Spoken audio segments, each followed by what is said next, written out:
time to meet the men from the ministry.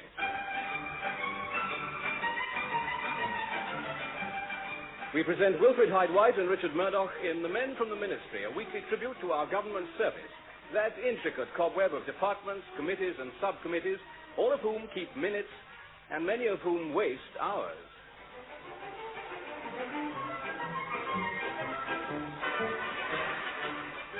One government department with an especially proud record is the Foreign Office. Here, brilliant men skilled in the arts of diplomacy work ceaselessly to maintain good relations with other countries, ensuring, for instance, that visiting foreign dignitaries are received with traditional courtesy. Oh, Christ, Prince Salim of Salubria wants to shove his nose in. Salubria, where's that? Don't ask me, somewhere in the Middle East, I think. Middle East, is it? Well, better look it up. A lot of oil out there, you know. This chap could be a VIP. Well, let's see. Salubria. Got it? Yes, here we are. No oil, no uranium, Oh, well. no nothing as far as I can see. It's a very small place. 50 square miles when the tide's out. Yes, I see. Have they got an embassy in London? No, just an accommodation address at a newsagent's in the Fulham Road. Well, what's this chap want to come here for, then? He wants to sign a non-aggression pact. Oh, that's nice. Look here, what's this got to do with us? We're General Assistance Department. Well, it seems Foreign Office are too busy to deal with Prince Salim, so they passed the job on to us. It's all in this memo from Sir Gregory. Let's have a look at it. Go on. Due to pressure of work in the Foreign Office, General Assistant Department are required to make all arrangements for the forthcoming state visit of Prince Salim of Salubria. He is to be given full MIP treatment. MIP, what's that? Moderately important person. It means he's to be looked after, but he doesn't quite rate the red carpet treatment. I see, sort of plastic linoleum treatment. That's it, yes, it was. There's a definite rate, you know, laid down for hospitality and expenses. Now, when's this chap arriving? Oh, it says here, Tuesday week. Well, we better get arrangements in hand straight away. I'll get my secretary to do it at once. April, would you come in here a moment, please? April, look, we've got to handle the state visit of Prince Salim of Salubria. Would you arrange accommodation, all that sort of thing? Certainly. I'll get on to one of those big hotels in Park Lane. Oh, no, not that, I'm afraid. No, not on MIP rates. Oh. Try somewhere like Bloomsbury. Very good, Mr. Hamilton-Jones. Now, what on earth do we do with him when he gets here? Well, for one thing, I expect he'll want a round-table conference. Good, then you better get over a round table, haven't you? What else? Well, visiting dignitaries usually get shown something of London life, don't they? The opera, the racetrack, ballet. Oh, dear, can't we think of something a bit cheaper? Or better still, something free? Oh. Of course we can. Art Galleries, British Museum, Hyde Park, Hampstead Heath. Well, in the middle of winter. You'll be all right if he wraps up well. What else can we think of? Well, a lot of big concerns show visitors round, like the Stock Exchange, the BBC. Oh, yes. The Metropolitan Water Board. Good. Yes, make a note of that, would you, April? Now, remember, both of you, we must spare no effort to give this fellow a moderately good time.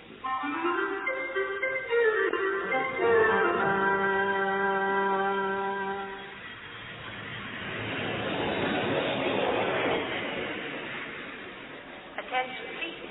BEA announced that the weekend excursion flight to Paris will leave in 5 minutes. Would Mr. and Mrs. Smith take their seats, please? Ah, there you are, too. Hello, the lounge is empty very quickly. Where's everybody gone? They asked for Mr. and Mrs. Smith to join the weekend flight to Paris. I No sign of Prince Salim's plane yet. Attention, please. BOAC announced the arrival of Flight 212 from the Middle East. Passengers will be arriving at entry number 3. That's it. That's the one. see. Good. Have we got everything organized? I think so, sir. The official car's at the front entrance, and the hotel's been warned to expect him. Good, excellent. Where did you book him in, after all? The Bijou Hotel, Chalk Farm. I see. He should be coming through that door at any moment. I say, I suppose we'll know him when we see him. Oh, of course we will. He'll be portly and regal looking, I expect, and wearing one of those hats like Lawrence of Arabia. Well, most of the crowd are in now, but I can't see anyone answering that description. Mind you, it's hard to see with all those air hostesses running around in circles. Oh, I see they're being chased by that young fellow in a Robin Hood hat. What a disgraceful way to carry on. I say, if you go on like that, I'll call a policeman.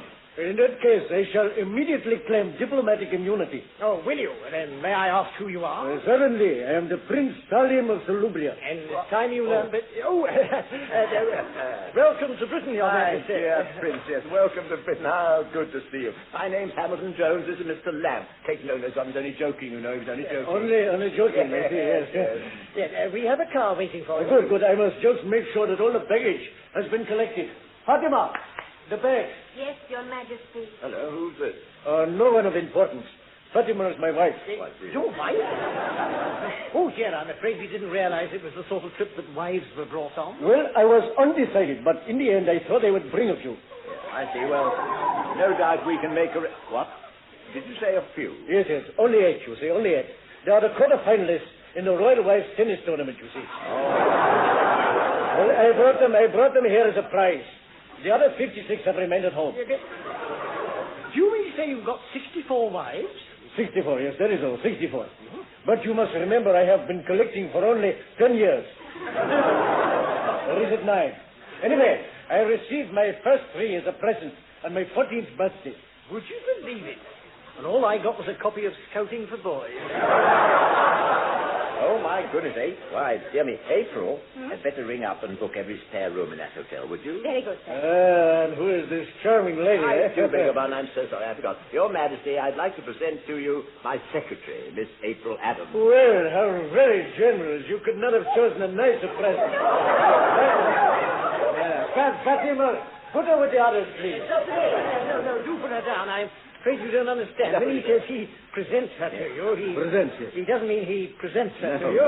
No present. He simply means he... I simply mean that I present her to you. Yes. You present her. Good. I see. You see, do you? I'm Yes. so glad you see. Yes, that's right. Now, perhaps we better get you to your car, what? I don't think there's room for all these ladies. That is quite all right. Wives, form a crocodile. Come along now. Fatima, you are in charge. You have your map of London. Good. If please, you gentlemen will show her where the hotel is situated. Thank you. Very good. Wives, quick march. Now, no hanging about on the way now. This is a strange country. There may be lustful men about. Good. Now, this, where is the car? I'm feeling rather tired. Oh, yes. This way, Your Majesty. You better get some rest.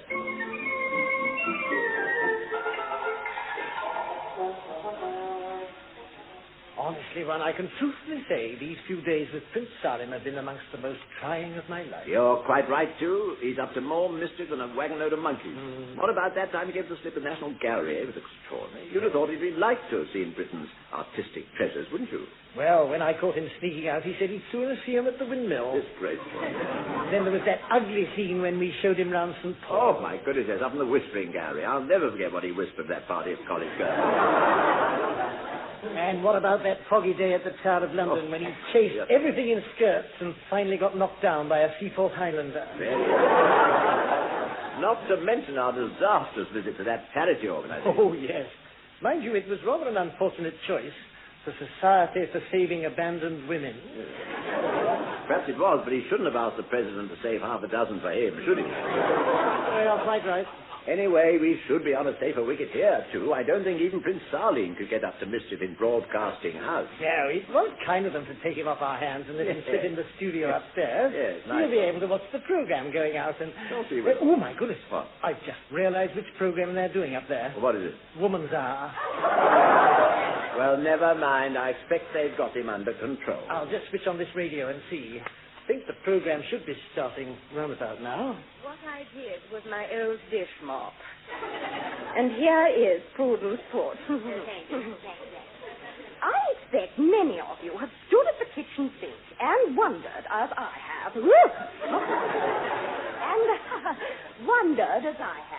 how to make the very best use of that raggedy old dish mop. Came on the air. Well, the other day, I had a marvelous idea. Shall we immediately get it out of here, someone? We must apologize for a breakdown in the transmission of that program due to unexpected interference. Oh, no one. Another diplomatic incident.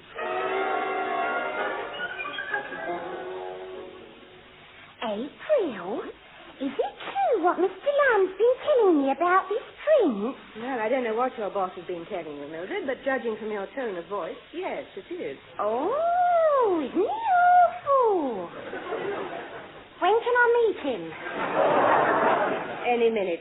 He's coming here to talk about the Anglo-Salubrian Treaty. H.J. wants us both to take notes. Oh, I must go and have a wash. Just a minute, Mildred. When he gets here, remember, no girl should turn her back in the prince's presence. Oh, that's a form of etiquette, is it? No, it's a form of self-defense. Now, I must make sure they've got all they want for the conference. Pencils, pads, mats, rubber Vern? There's been more complaints from the hotel about the prince and his entourage. Oh, Jerry, dear, what is it this time? Hubble bubbles in the bathroom or yasmaks in the laundry basket? No, the main thing now is the regular residents don't like the belly dancing in the billiard room. Oh. In spite of everything, I'm most anxious this state visit to be a success. Admittedly, Lubria hasn't much to offer, but if we get this piece nicely buttoned up, we may come in for better things. Come in. Good morning, Mr. Hamilton Jones, Mr. Lamb. My dear Prince, good morning. Come in. How are you? I'm very well, thank you. Good. Now, won't you sit down, Your Majesty? You see all the agenda, maps and notes in front of you. Thank you. Gentlemen, it is my sincere wish that the excellent relations between our two great countries should be strengthened by a written pact. I think so. That is why I have proposed this non-aggression treaty and trade agreement. Quite right, trade agreement, yes. Now, we, for our part, are able to offer aircraft, motor cars, clothes, textiles, electrical stuff, and all kind of luxury goods. Good, and we, for our part, can export enough sand to fill all the egg-timers in Western Europe. Oh, splendid. It's nice to think we'll never have to face another egg-timer crisis. Yes, it is indeed, yes. What hard luck you haven't got any of this oil like your neighbors. You're sure you've had a good look? Oh, my dear sir, we have looked everywhere, I can assure you. However, we have not only sand to offer. Oh, my goodness, no. We have also a fine selection of camels. With associated byproducts. Oh, yes, I understand. Thank you. Very good. Now then, I'm sure we can work all this out to our mutual advantage. And then, of course, we have unparalleled facilities for tourists. Oh, my word, yes. All right, well, we'll get on to the Travel Association and see they get something started. Tell me, what degree of comfort could tourists expect? I mean, in the way of modern amenities and so on. Well, I am thinking that you are thinking that a small country like Salubria will be backward. Well, But I will surprise you.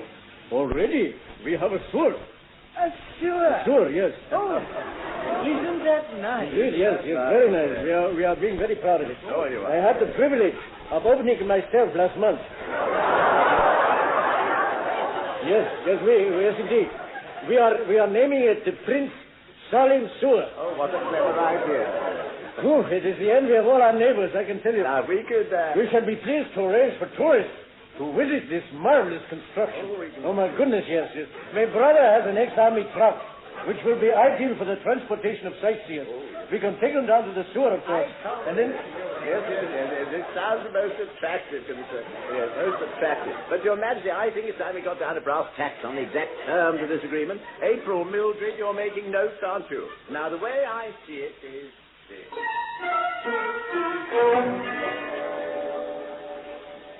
Well, now, that seems acceptable to us. Indeed, yes. If I can just recap on the details, we're going to... May I perhaps put it this way? We shall abolish import quotas on non-perishable consumer goods while retaining a defensive hedge against deflationary dumping. And you will adjust your embargoes to absorb Salubrian sand in an expanding preferential tariff. Yes, well, I suppose you could put it like that. Were you at the London School of Economics, by any chance? Yes, indeed I was. Yes, indeed. My goodness me, yes, many lovely girls I remember, yes. With those lovely black stockings, eh? Yes, there were 10 in particular I knew rather well. My goodness me, yes, they used to... Yes, I can quite believe it. Well, I call that a very good morning's work. April, did you get all that stuff about the hedge and the sand and the expanding, whatever it was? Yes, sir, I have it all here. Have you ready? Bless myself. Well, then, Your Majesty, my staff will draw up the treaty in those terms, be ready for you to sign tomorrow. Yes. Now, perhaps we can persuade His Majesty to join us for a spot of lunch. Yes, good idea. It's fish pie in the canteen today. Thank you, but I have prior resignation. Indeed, I have accepted so much of your kind hospitality that it is now my place to return it. Oh, not at all, Your Majesty. Oh, yes.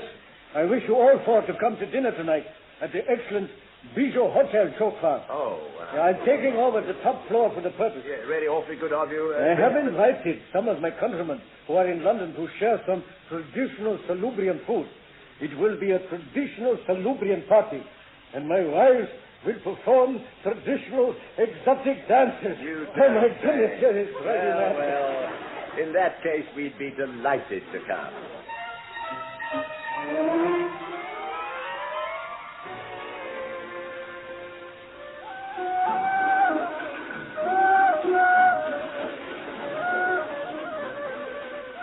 How are you enjoying the party, Mildred? Oh, it's fun, isn't it? Fancy a top floor in Chalk Farm, and you might be in a desert harem. Can't help thinking, there'll be more complaints from the residents. I suppose so. That old trout in the hall didn't look too happy about the smell of joss sticks coming down the stairs. No. I think she was even more unhappy about the camels going up the stairs. Well, better mingle about a bit, I suppose. Have you seen April, Mildred? Oh, yes, Mr. Lamb. The prince was chatting her up in the next room. Oh, was he? I'm afraid he's after her, I'd better go and do a rescue act. Oh, it's all right. She gave him the slip. Daft thing. I think she's watching the snake charmer in the bathroom. Oh, yes, here comes the prince on his own. Greetings. Tell me, have you seen a small, blonde bus conductress about so high? I proposed to her at 24 bucks this afternoon, but she turned me down.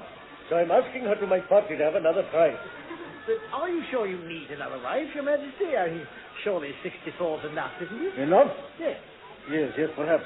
But you see, the true collector never gives up, Particularly when one has almost got the full set. The full set? The full set, yes. There are 66 different types of wives in the full harem set. Yes, I have them all, you see, except for this tall, thin brunette and the medium-sized plump redhead.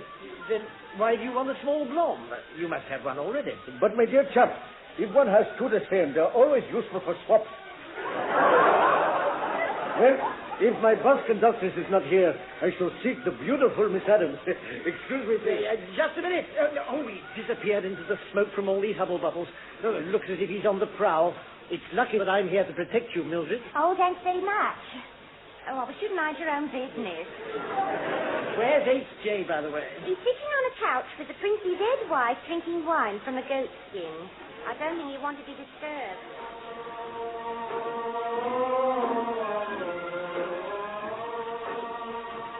What did you say? Oh, yes, how kind of you. I'd love another piece of Turkish delight. Thank you. I don't think I ought to have any more wine, though. Well, perhaps just another skinful. How very kind of you. How very kind of you. It is kind of you to honor our humble celebrations, Mr. Hamilton Jones. Oh, don't call me Mr. Hamilton Jones, my dear. Call me Roland. Roland. Roland, yes. It has a sound like surf breaking on a moonlit shore. Do you think so? Actually, they named me after the vicar. Now, And my name is Fatty. Oh, they named you after the vicar, too. What a charming name. What do your friends call you for short? The prince's head wife has no friends. If the prince found me dallying with a man, his revenge would be swift and terrible. Would it be swift? Oh, I see. Well, thank you very much indeed. I think I'll just go and see how my colleagues are getting on. No, please. I like to talk to you. Britain is fortunate to be ruled by men so wise and strong. How funny you should say that, my dear. I've often thought the same. And the prince, if I may say so, the prince is fortunate to have such a charming little wife. Well, charming little head wife, eh? Little head wife. There you are, Mr. Hamilton Jones. Oh, here I am, Mr. Prince. Yes. Just having a little bit of Turkish delight. Yes, well, as guests of honor, will you and Mr. Lamb lead the way to dinner? Of course. Two were guests of honor. Did you hear that? Come here. We've got to lead the way into dinner. Yes.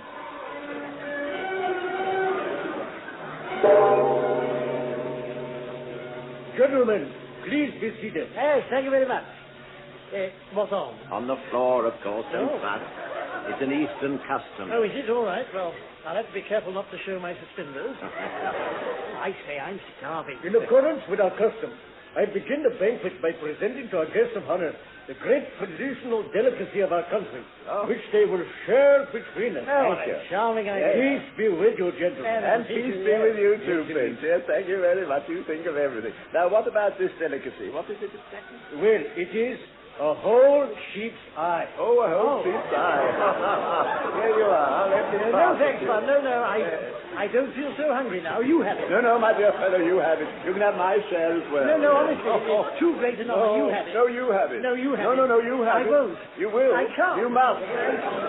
Watch out, I've heard about this. If you refuse, it's a petty insult. Yes, but if I accept it's a whole sheep's eye. Oh, one, you have it. No, I wouldn't dream of it. You have it. Come, gentlemen, what is this delay? Oh, there's a little delay. Well, it's my assistant, Your Majesty. He's rather modest about accepting such honours, However, too, bearing in mind other honours you're hoping to receive, like that pension at 60, I'm sure you'll change your mind, won't you? Oh, yes, I suppose I will.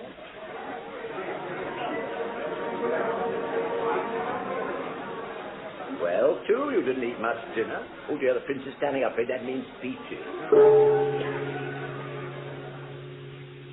My friends, this is a suspicious occasion for all of us. Here, here. Thank you, thank you. Tomorrow I shall sign a treaty binding together Britain and Salubria. But tonight I have thought of a symbolic union which shall link our two great powers even closer. Here, here. What's he talking about, one? I don't know. I wasn't listening. I refer to the special bond of marriage.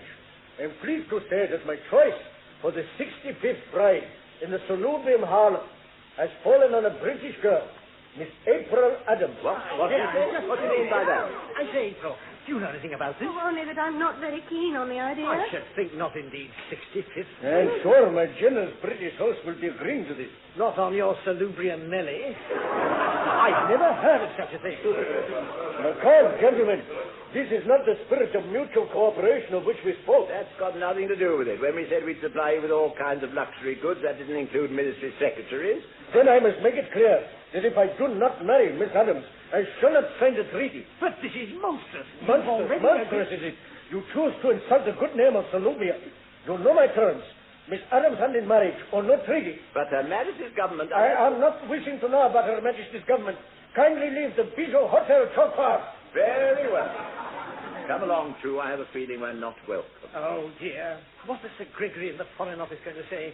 We've said goodbye to the treaty and trade agreement. Well, it's a pity, of course, that he's only a moderately important person after all. It's not as if Salubria had oil or anything.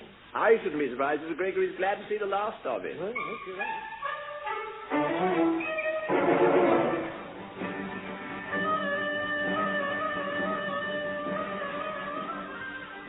The stars are bright tonight, Abdul.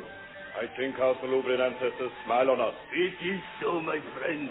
They know that while Prince Salim tarries in the land of infidels, we shall smite a blow for old Salubria. Salim shall learn we do not want these modern toys which change the fate of our land. The ways of our forefathers shall be the ways of our grandchildren. This is the sewer. So, the Prince Salim sewer. You have brought the hand grenade which Cousin Ahmed picked up at the brook. Even so, Abdul. Then strike.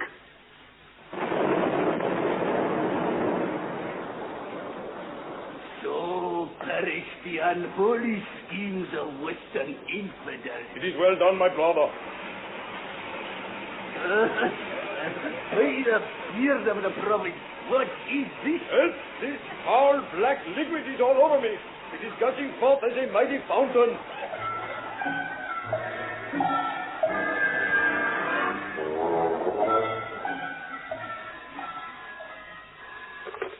Hello, Foreign Office? What? Where?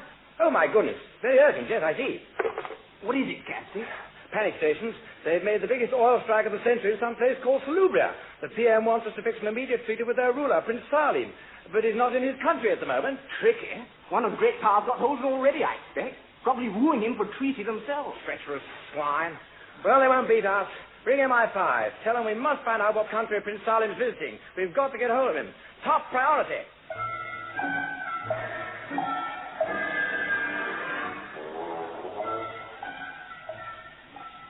Morning, man. You're just in time for 11s. Oh, good, good.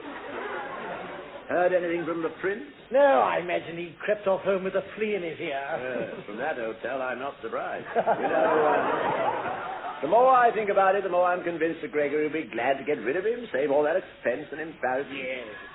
All right, I know it. I'll take it. Hello, hello. Evelyn Jones, thank goodness I caught you. Oh, Sir Gregory, how are you? How are you? Never mind No. that, never mind that. What about Prince Salim? Never mind, Prince. What did you say? Oh, funny, I was just going to ring you, Sir Gregory. I think you'd be rather pleased. That's a relief. Everything all right then? Yes, that's right. We've got rid of him. You've got what? Yes, sent him home with a fly in his ear or flea in his eye. What was it? What did you say? Did you say you got rid of him? Yes, that's right. Salim and Salubria? Yes, got rid of Prince. I knew you'd be pleased. No more expense. You bungling idiots. What's that? Salubria's found oil in a big way. I beg your pardon. Salim's the most important man in the Middle East. Yes, but quite apart from all... What did you say?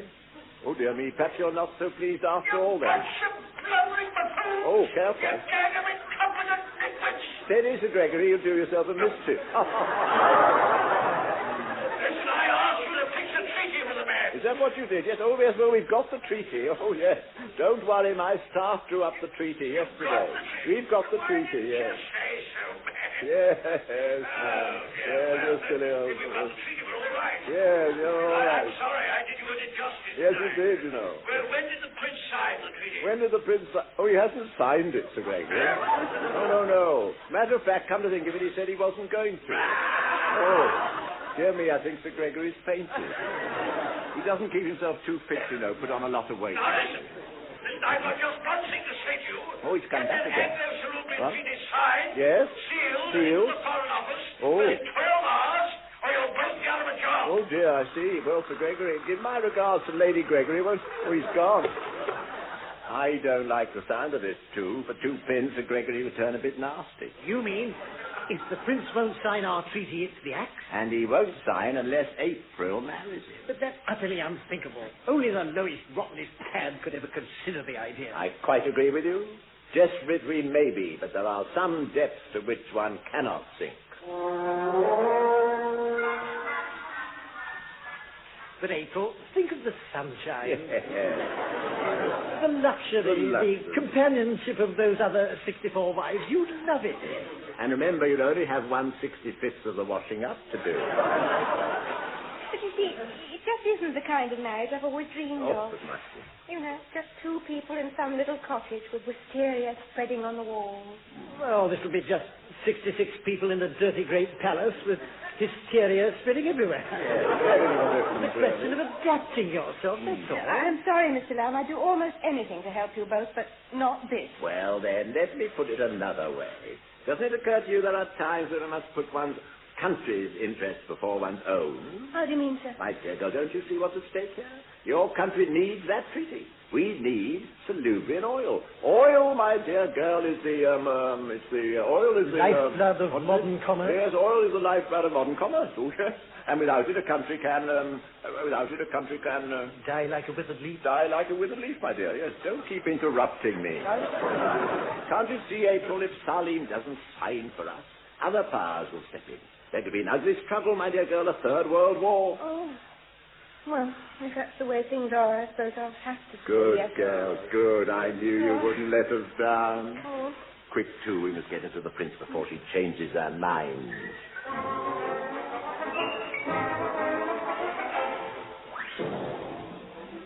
Good morning, Your Majesty. I hope you're... Well, where is he? I think that's the prince standing on his head in the corner. Oh, you're quite right, yes, Your Majesty. We've come to sort out last night's silly little misunderstanding. Of course, Miss Adams will be delighted to marry you. One moment, please. I have just completed 1 hour upside down. Miss Adams, you are most kind, but I'm afraid marriage between us is not possible. What? Not possible? What do you mean, Prince? You were pretty keen on the idea last night. Indeed, yes. Indeed, last night I behaved most badly and was punished by indigestion of a most painful degree. As a result, I have taken the advice of the wise old prophet and shall from henceforth devote my life to righteousness and contemplation. No more rich food and drink. No more wives. I am preparing to become a monk. Oh, but that's marvelous. If you don't want to marry April, there's nothing to hold up the treaty. Perhaps you'd like to sign now while you're the right way up. By lucky chance, I have it with me. No, one moment, please. I cannot sign your treaty. You cannot sign the treaty? Why ever not? Because I no longer rule Salubria, you see. What? In my quest for the simple life, I have renounced the throne of my country. You've renounced the... My goodness, then who does rule? I have given the throne to my former head wife, Fatima. Well, she'll sign the treaty, of course. Well, she tells me she will sign it only on one condition. One condition? What's that? As queen, Fatima will be entitled to 92 husbands. Oh. She insists you must go to Salubria as one of them. Well, of course, my dear. What did you say? One, there are times when you have to put your country's interests before your own. No, I won't do it. I won't do it. I won't do it, I tell you. I won't do it.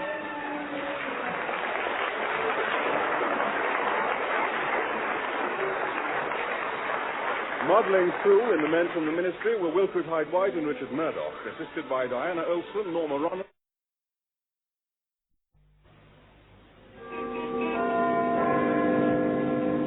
Time to meet the men from the ministry.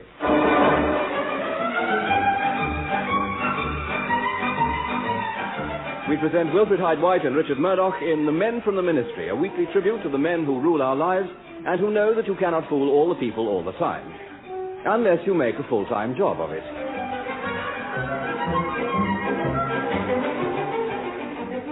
Government officials know the need for practical experience of the matters they deal with. Those working for the Ministry of Agriculture, for instance, must learn about farming and animals. Well, that's got all the cows in the milking sheds. Now let's get the tractor out. Now, I thought we might do something about these geese next.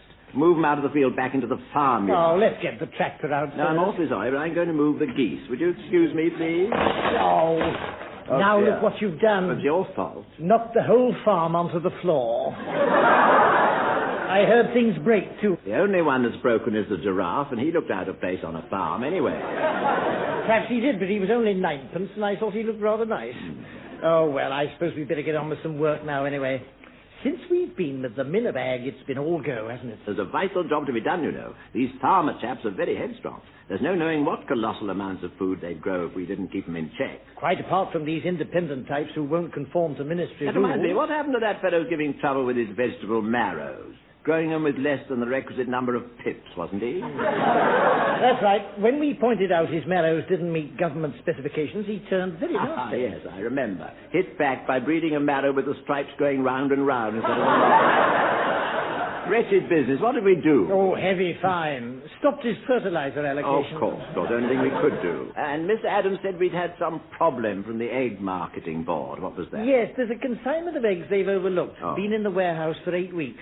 They were wondering if they could stamp them with the little lion. I said it'd be all right if the little lion was holding its nose. Very good. I don't think they were very pleased. Well, I'm not surprised. You know, you mustn't joke about ministry matters. How about the milk marketing board? Any reaction on that bunch of new slogans we submitted? I had their reply today. I'm afraid they're still obsessed by that drink a pint of milker stuff. Why? What's their note say? Well, talking about the new slogans we sent them, it says, "Gotcha letter yesterday, what a lot of wasted ink. Not a bit of good at all, better have another think." Well, that's not very nice of them after all the hard work we put in. Well, now I've solved all these problems, I think I'll stroll down to St. James's Park and feed the ducks. Pass me that file from the in tray, would you? This one marked United Kingdom wheat produce. That's the one, yes. Got all those old crusts and breadcrumbs in it. Thank you. Have you forgotten the man from the Rhubarb Marketing Board? He's coming to see us at 12:15. Good gracious, yes, the Rhubarb Marketing Board. What a nuisance. Apparently he's been sent by the minister, so he must be rather important. The minister, yes, he must be. I suppose we'd better look businesslike, hadn't we? Pop that putter in the cupboard, would you please? Yes. And put this file away. Oh, dear, all the bread's dropped on the floor. All right, I'll gather it up and put it somewhere. Don't put it in a wastepaper basket, too. It looks tatty. All right, I'll put it in this box for the moment. Yeah, wretched time for anyone to call. Excuse me, your secretary said I was to come straight in. Oh, of course, come straight in. You're the Rhubarb man. Oh, Wright is my name, Rudwell Wright, I see. secretary of the Rhubarb Marketing Board. Of course. Delighted to see you. Too, Mr. Wright has come along. How do you do? I'm Hamilton Jones. This is my assistant, Richard Lamb. We're both keen rhubarb eaters. Yes, indeed. Nothing to touch rhubarb Careful. Nothing to touch it. Oh, how interesting. Well, I can't stand the stuff myself. Very coarse vegetable, I always think. Yes, I quite agree with you. I think so myself. Yes. Do sit down, my dear fellow, and tell us how we can help. Oh, thank you. Yes, I expect you know the Rhubarb Marketing Board exists primarily to supervise the marketing of rhubarb. Is that so? And in particular, of course, to maintain the highest standards for the British The crop. highest standard, of course, nothing else. We have to ensure that anyone buying British rhubarb knows what they're buying. Oh, they'd hardly buy rhubarb by accident, would they? Yes, quite. And it's especially vital at this time when British rhubarb has to compete with rhubarb from Iron Curtain country. Oh, never thought of that. No, what I might call... Red rhubarb? Red rhubarb, exactly. It is especially vital that all British rhubarb is of standard length and thickness. Now, on the whole, the farmers cooperate very well, but at the moment, we are having a spot of trouble. That's why the minister asked me to come along and put you in the picture. Oh, the minister, yes, quite right. Would you have a cigarette, Mr. Right. Thank you. The box seems to be full of bread. Stale bread. Stale bread? What are you talking about? Oh, yes, of course. Stale bread, yes. Samples, yes. For analysis. Just push it aside. You'll find the cigarettes underneath somewhere. There is one fellow who won't cooperate at all. Yes? Chap called Bird, Nathaniel Bird. He has a farm down in the West Country. Gives trouble, does he? Oh, indeed he does. He persistently flouts one of our principal rules, which is that all rhubarb should be cut and marketed at not more than 14 inches long. He grows, you'll scarcely believe this, he actually grows his anything up to 16 inches. Oh, that won't do at all. Nasty business. The swine. Yes. Yes, I knew you'd be shocked. His idea, of course, is to get more rhubarb. I see. But anyway, we wrote him several letters to which he didn't reply. Oh. Then 6 weeks ago, we sent one of our chaps from Bristol down to see him. Oh, what happened? We don't know. He hasn't come back yet. Hasn't come back? Good gracious, you don't mean there's been violence? Now, nothing as simple as that. The Bristol office simply got a letter from their man. Said he was resigning to start a small holding and planned to grow rhubarb 20 inches long. Government servant going over to the enemy? Well, of course, he was a provincial man. Oh, I see. He was a provincial man. It's obvious now, you see, that this thing must be dealt with at a higher level. And that's why we want you, too, to go down and see Bert. Could you tell us something more about him? Well, he fancies himself as a bit of a rebel. You know the sort. He's an old chap about 80, apparently. 80? Oh, a bit touched, I should think. Yeah, but you did say he wasn't violent. Oh, I'm sure there's no likelihood of that. Well, I think you'd find we can get this chap into line for you. Tell you what, we'll take a book of regulations down and see what else we can catch him on. That'll be the game. Yes, capital. You only have to tell him that if he doesn't toe the line, the board can fine him heavily and cut off his subsidy. Oh, we'll cut off its... Oh, yes, in no time. Yes. Oh, it's as good as off. Yes, the West Country will look marvellous this time of year. There'll be a chance to get a bit of sunshine.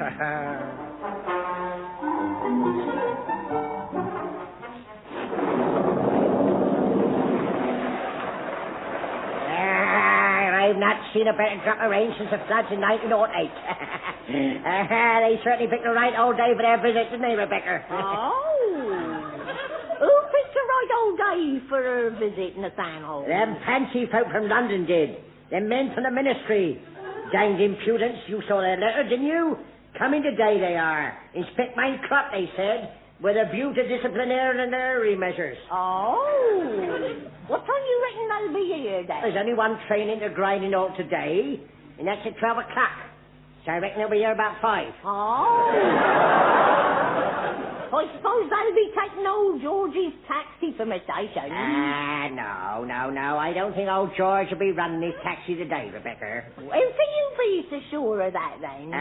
Well, I happened to slip old George a little something to stay in bed today. What little something did you slip in, then, Nathaniel? 2 tons of Swedes. Yeah, slipped them off the back of my lorry while old George was looking at me big end. Oh. Then how will the gentleman from London get here from the station? Well, since his pony, I expect. Oh. You mean walk? But it's all a 4 mile. 4 miles? 10 miles, if you come by way of Wurzel Bottom. Oh. But no one had come by way of Wurzel Bottom, Nathaniel. They would have signposts at crossroads been moved round in the night, they would. Oh. Well, I suppose they'll get here in the end. They'll get here right enough. It's getting away they'll find a bit more difficult, won't they, eh? Tell you what, Rebecca, when the rain stops, do you go down to the village to the chemist. Get a new roll of film for my daddy's camera. Yeah, Gert Luby from London Oil, teach 'em. It's no use, man. I can't walk another step. Pull yourself together. We're nearly there. So we must have come 10 miles. Well, it's given our clothes time to dry after that storm, anyway. Must look on the bright side, you know. Oh, my feet are almost numb. Don't bother about your feet. Come on, show a bit of spirit. Well, it's all very well for you sitting in the wheelbarrow, but I've got to do the pushing. Now, don't fuss. We were lucky to find this wheelbarrow. Seems the only thing with wheels in the whole county. And it's most important at least one of us to keep fresh to give this road what for. That may be, but I think it's the most undignified way for a ministry official to arrive. Quite right. As soon as we get within sight of the farm, I'll get out. I don't mind a bit of walking, you see. Well, that's Sunnybrook Farm round the corner. Is it? Then if you just rest the wheelbarrow a moment. Oh, that's better. Yeah. Give me a bit of a brush down, would you? Right. Must remember that to these simple people we represent all the prestige and dignity of London. We're the voice of the government, the symbol of authority. I don't think we'll get this muck off your trousers. What are you talking about? I don't know what was in the wheelbarrow before. That'll do. Now, there's the gate. I'll lead the way, then they'll know we mean business. Yeah. What was that? I should say it was a shotgun. But the fellow's not violent, according to Rudwell Wright.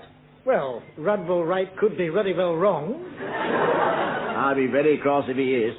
Now, you go in first. But if he's got a shotgun... Oh, don't be silly, too. He'd never dare shoot at a ministry man. He'd get 20 years. Yes, I know that, and you know that, but I wonder if he knows it. How do you do? Well, I expect you'll be the men from the ministry, eh? Yes, we be the men from the... I beg your pardon. I mean, we're the men from the ministry, yes. Yeah, you can get 20 years for shooting at a senior official, or 13 for shooting my assistant. Now, don't you worry about this here old gun, sir. I've been shooting rooks. Have you? Rooks. Then perhaps I should remind you that under the Firearms and Flintlocks Act of 1648, paragraph 5, it's illegal to discharge firearms near the public highway. Oh, is it? Oh, yes. Well, then I beg your pardon, sir. I must have missed that bit when I read it. Well, you better read it again. I will. Now, look, I'll just put this gun away, sir. Wouldn't want to go breaking the law, sir. Now, if you'll just both step inside the yard here. There you are, too, you see. What you got to do is to take a strong line with these people. Must put your foot down. Yes. I mean, mind what you put your foot down into. I take it that you're the owner of this property, Mr. And your full name is Nathaniel Bird, am I right? Yes, quite right, sir. Yes, Nathaniel Albert St. Pancras Burge. St. Pancras?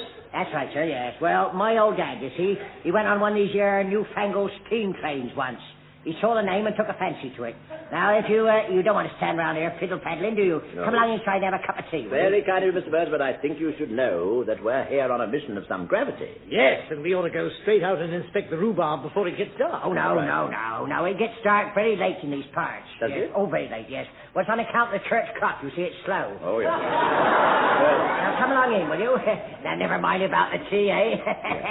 We'll have a little drink, shall Oh, very well, perhaps for a moment, then. Come along, too. Look out, the front door's a bit low. Oh, what was that one? Doesn't matter now. This way, gentlemen. Now then, sit you down. That's right. Rebecca, bring in some of your rhubarb wine for the gentleman. Yes. Look, Mr. Bez, we really shouldn't trouble your good lady, and we've got a lot of questions to ask you. No trouble. Now, here you are. Rebecca. Now, these are the gentlemen from London. How do you do? From London, they come. How do you do? I'm sure. How do you do? I'm sure, yes. Mr. Bird, we're here on behalf of the Rhubarb Marketing Board. Yes, of course you are. Well, don't worry. Rebecca will give you the recipe before you go. Now then, a nice drop of this will see you all right, eh? There we are. Now let's all drink up then, eh? Here. Here's the good old ministry. Oh, well, I suppose we'll have to drink to that. Thank you. Might as well try this stuff anyway. Cheers. Cheers. Thank you. Oh, I say, this is really rather good, I must say. It isn't bad, is it? No. A little rough and unpretentious, of course. Well, of course. Yes, I'll have some more if you insist. Of course. Well, bless you. Some more for you too, sir, eh? Thank you. Plenty here, you know, yes. Rebecca puts down 20 gallons every year. Do you really? That's very clever of you. Now then, we really must be getting down to business. Mr. Bird, the ministry's been given to understand that you're growing rhubarb of longer than statutory length. You see, the fact is that we're simple country folk. You see, we don't know about this your measuring things. Now, I left school at 11, I did.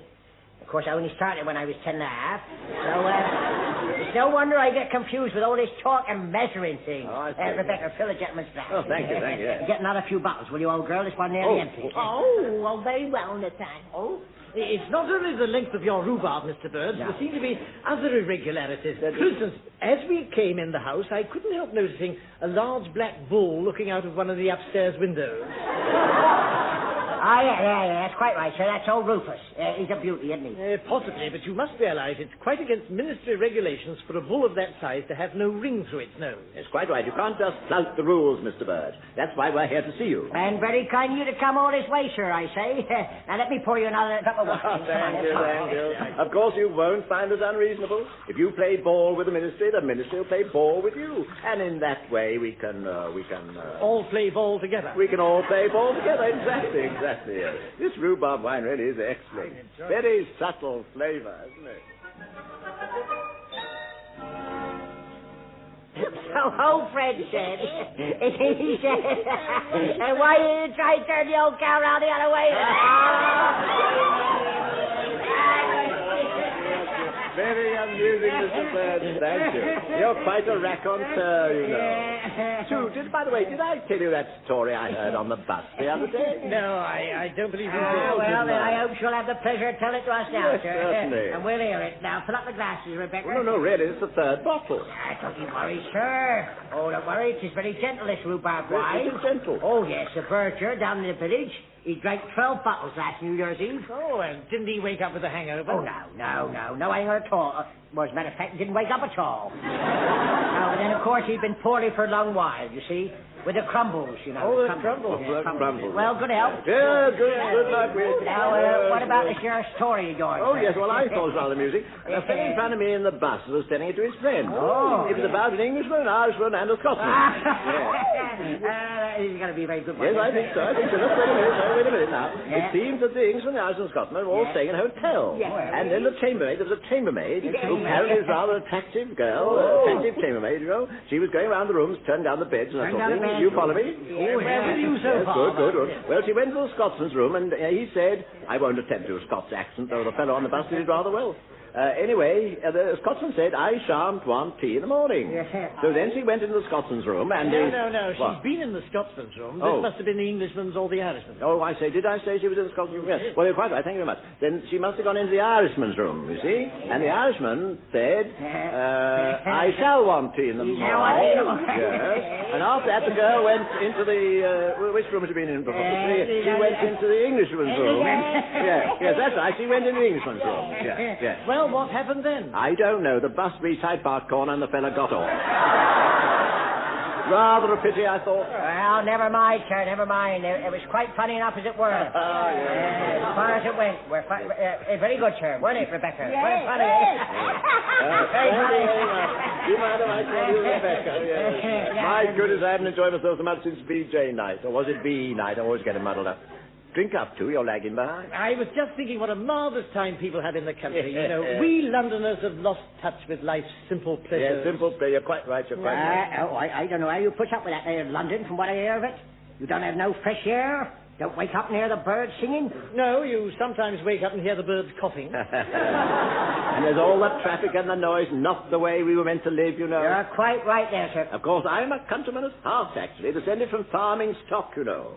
Gentlemen farmers, of course.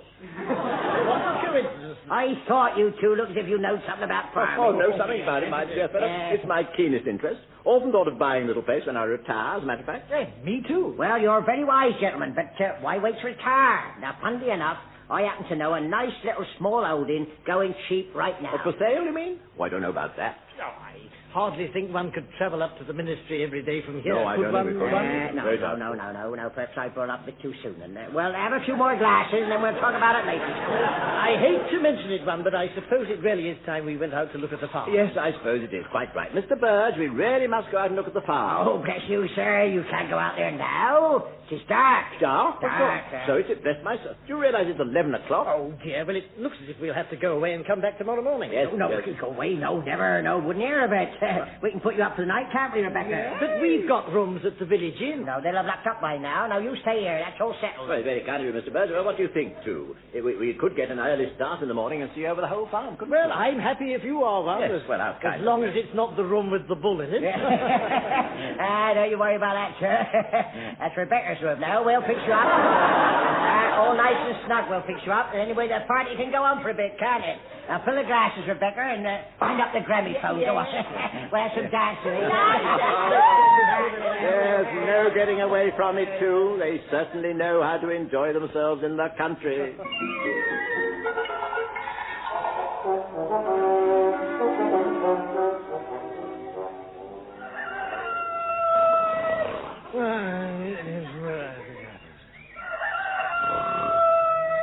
Be quiet. That's better. What's that? Oh, my head. Where am I? Two, what do you think you're doing lying on the mantelpiece? Two, wake up. Wake up. Oh, where am I? You're in the fireplace now. What are we doing here, by heaven's sake? Oh, it's coming back to me. The farm, the party. Oh. That chap Burge put us up. Oh, my goodness, yes. How do you feel, one? Terrible. What's the time? 7 o'clock.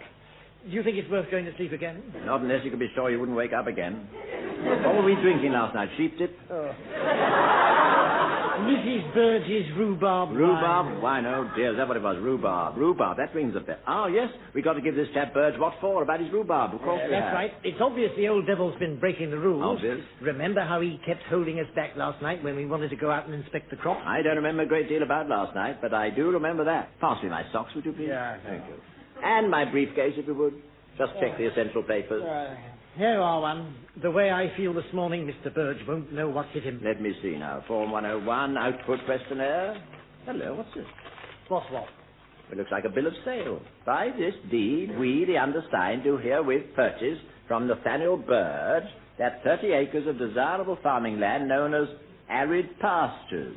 In consideration whereof, we shall pay the citizens Nathaniel Burge the sum of £10,000, signed Roland Richard Lamb. Oh, my goodness. But that's us. Well, of course it's us. How did it happen? Oh, dear, I think it must have been somewhere after the bit where you stopped remembering. Do you remember it? I'm beginning to get a ghastly These glimmer. are our signatures, all right. It's monstrous, monstrous. Tear it up. No, got no good doing that. Bird is sure to have a copy. Yeah, it looks like a legal document, too. Don't you see? This is how he trapped that poor devil from the Bristol office. It's fantastic. Anyone who's after him, he fills with rhubarb wine and sells a small piece of land for a large piece of money. Changes him overnight from avenging angel into Dan Archer. Yes. Well, he may have fooled the Bristol chap, but he won't fool me. There are a dozen reasons why no court would uphold this contract. Now, let's find that crumbling rustic and tell him so.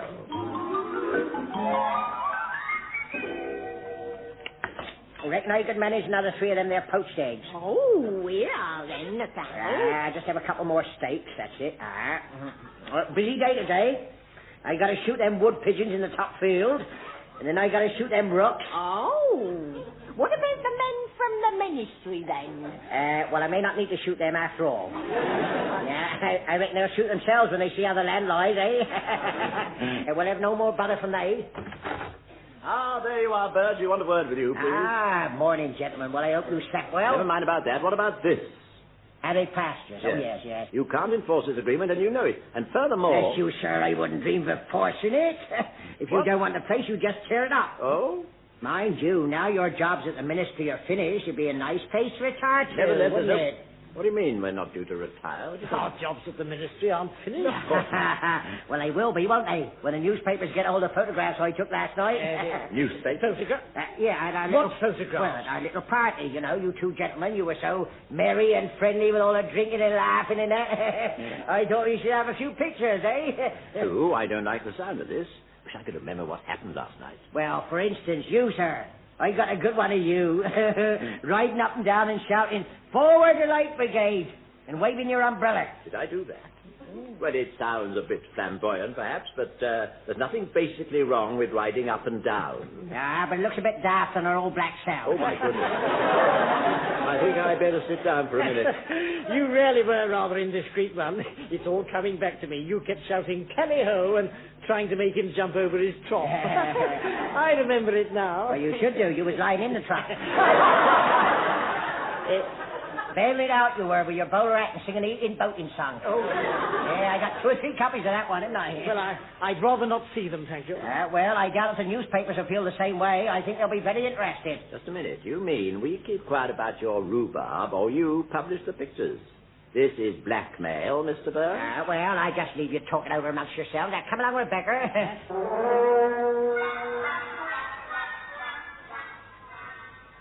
Brownlow, have we heard from Hamilton, Jones and Lamb on that Burge business? No, Mr. Wright, not a word. Strange, it's over a week since they went down there. I suppose they're back in their offices, are they? No, I rang their department this morning. Nothing's been heard of them at all. They're rather worried. Worried, are they? Yes, it seems Mr. Lamb has taken their teaspoon with him. They've disappeared like that Bristol chap. I shall have to go down there myself. Order my car for 2:15, will you? Haven't you forgotten this afternoon's meeting of the marketing board? There are those new proposals from the research department. Yes, of course. I can't leave till tomorrow, then. You'd better have the car here in the morning, first thing, 11:30.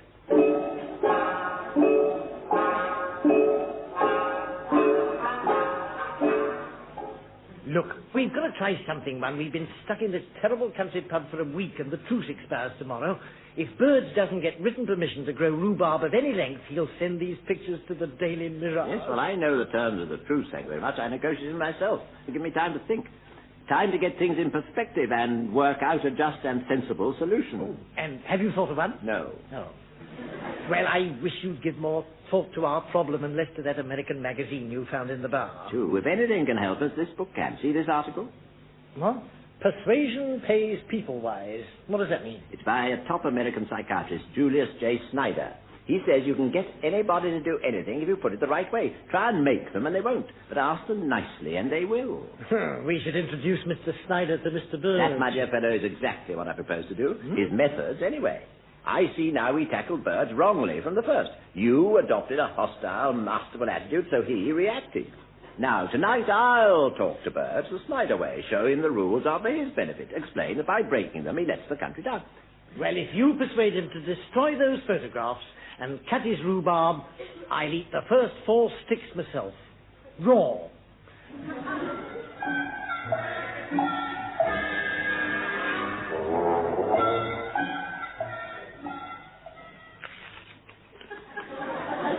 Well, friends, that be the last of the rhubarb cuts. All pink and pretty and regulation length. Well done, Nathaniel. That country's proud of you. Well, it does my heart good to hear that. We pass this way but once, I say. And in the case of this place, I say so, too. And thank you, Nathaniel, for the photographs. They're all in this envelope, are they? That's right, sir. Now, I want you both to have a good look round the farm before you go. See if I'm breaking any other rules without knowing, like. Must have everything how the government wants it. You showed me that last night, H.J. I'm sure we both learnt a lot from each other, Nathaniel. No. It was you who made me see the light. I'll not forget that little rhyme you taught me. What sort of place would England be if every chap behaved like I? Hello, who could that be? Bit early for old George's taxi, isn't it? Well, I'd better go and see. Rebecca's out the back. Oh, I don't know what you were telling him till 4 o'clock this morning, but it certainly worked. Well, I appeal to his spirit of fair play, his common sense, and finally his patriotic feelings. And, of course, my mention of a possible spread of Robinson's rhubarb rot may have helped. Oh, was that why I spent the night painting white spots on the larger leaves? Not so loud. Anyway, the main thing is his whole crop stacked in neat 14-inch lengths, ready for market. Our job's done and everybody's happy. This way, sir. Here they are. I found you at last. Oh, good.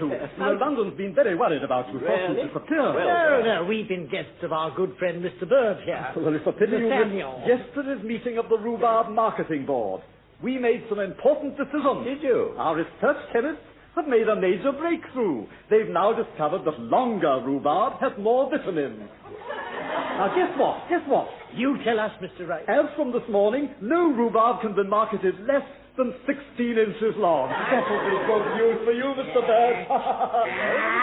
Dang it, blasting. Rebecca, fetch me my gun. Now, steady, Nathaniel, steady. Don't let's be crude about this. Mr. Wright, I'm sure you must be very thirsty after your long journey. Why don't you try a little of this excellent rhubarb wine? Very well, then. And later on, you can put me in the picture. In the picture? Don't worry, Mr. Wright. We'll put you in the picture. That's good.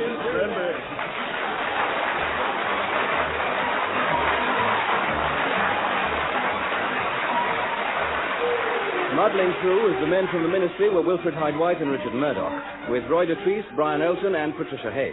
The Men from the Ministry is written and produced by Edward Taylor. Wilfrid Hyde is now appearing in Miss Pell is Missing at the Criterion Theatre, London.